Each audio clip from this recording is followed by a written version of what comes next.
niyo po ba dito sa gawain? Pwede po bang malaman yung mga pangalan ninyo? Sino po nag-invite sa inyo dito at taga saan po tayo sa Pilipinas? Hapon na ba?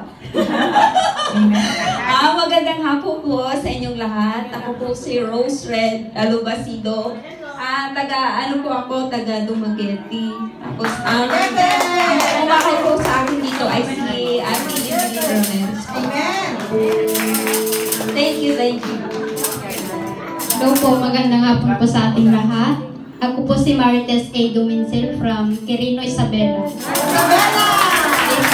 Si Ate Belen po ang umakay po sa akin.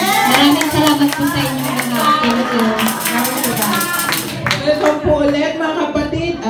Ang El Shaddai, ang ibig po sabihin sa wikang Hebreo, ang El Shaddai po ay, ang El ay God at ang ang Shaddai ay Almighty. Kaya po, tayo po ay nasa ilalim ng simbahang Katoliko, kaya tayo po ay nandito upang nakikiisa po tayo sa Mass every Sunday. Kaya po, ang El Shaddai po ay Katoliko din po. So, welcome po mga kapatid. At ang panyo po na hawak ninyo ay dinadasal po yan every alas 6 po ng umaga, alas 12 po ng tanghali, alas 3 po ng hapon, alas 6 po ng gabi.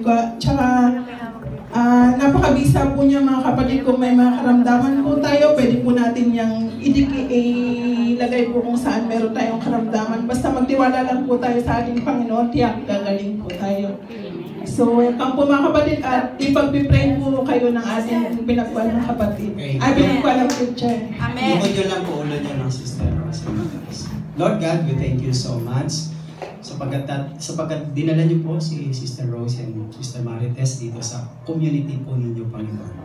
Salamat po, dalangin po namin na magpakilala po kayo sa kanila at sa inyong biyaya at habag. Dalangin din namin na pangunahan, samahan at gabayan niyo po sila sa kanilang trabaho dito sa bansang Macau at ganun din ang kanilang mga mahal sa buhay.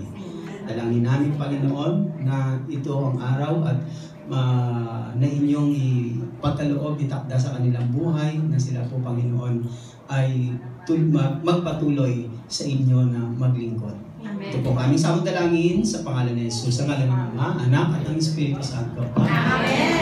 Yan, welcome po ulit mga kapatid. Dalangin po namin na hindi po ito yung una at huling makakasama namin kayo sa gawain. Maaari na po kayong umupo po.